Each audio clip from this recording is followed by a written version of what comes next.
Before I start talking about my helicopters, I would like to give out a shout out to Gangster Pineapple. He made a Yu-Gi-Oh video on a very unorthodox way to play a Burning Abyss engine. I helped edit the video and would really appreciate it if you checked it out, if Yu-Gi-Oh is your thing. Links to his channel and video will be in the description, plus an annotation to his video in the after screen. Thank you, and let's start with the video. Hello everybody and welcome back to Kerbal Space Program.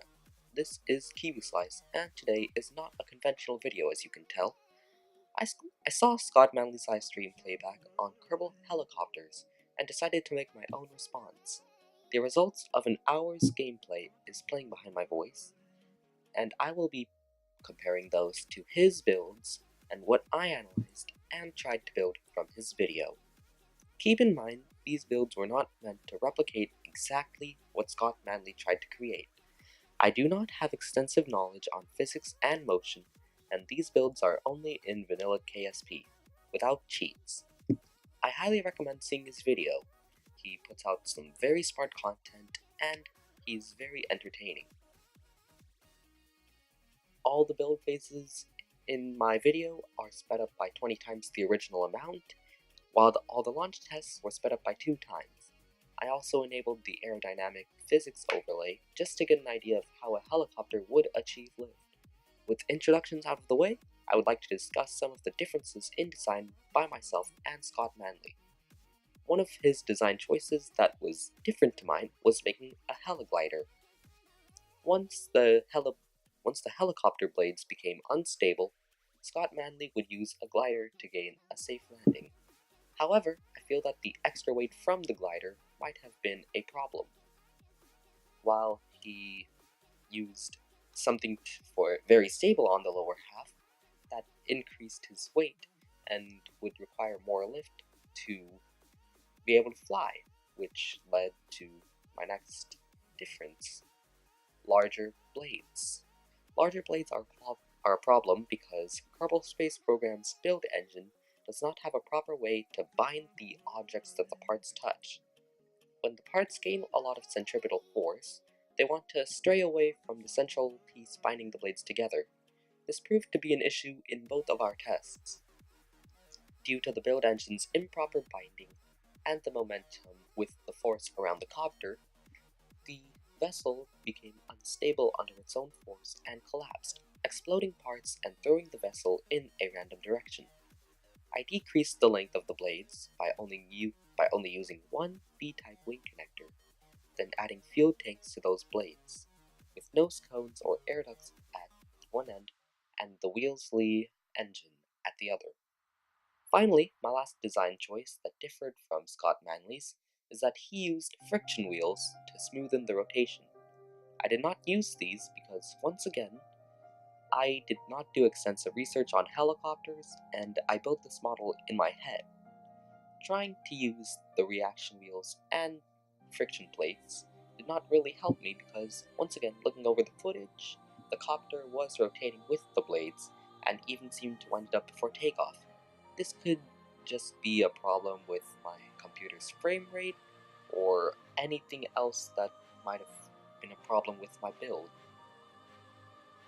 So these are the design choices that I personally differed from in Scott Manley's video. Now, this is only one type of helicopter that I tried to build from looking at his video. He also made a quadcopter which seemed to be more stable, but still heavier. So those are the main design differences. Now I'm going to be talking about the results of my tests. While Scott Manley was more concerned around structure and stability of his builds, I decided to take the problems that I faced at a different angle, through piloting. In my last run of the copter, I was able to reach the stratosphere, the second layer of Kerbin's atmosphere, which was about 8,000 kilometers above sea level. I was able to achieve this height because as soon as I noticed the centripetal forces increasing the strain for the helicopter blades to overcome its attractions to the vessel, I cut power to my engines and let the blades spin freely, carrying me higher than any previous test. If I needed to increase my speed, then I would slowly increase thrust on the helicopter. Only after I reached the stratosphere did the copter start to decrease in speed. Sadly, before the vessel would reach 10,000 kilometers, which was a milestone that I was really hoping for, the game crashed. Yet, I still find the test to build a stable vessel to be somewhat of a success. Limitations that were unavoidable at this point were Kerbal Space Program's own build engine, which was not made for helicopters, and my own lack of experience. I am still very new to Kerbal Space Program, even after owning it for over a year.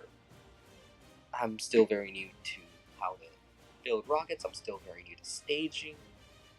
I haven't even gotten into the moon yet, so once again, don't take my word on everything. I still very much recommend seeing Scott Manley's videos.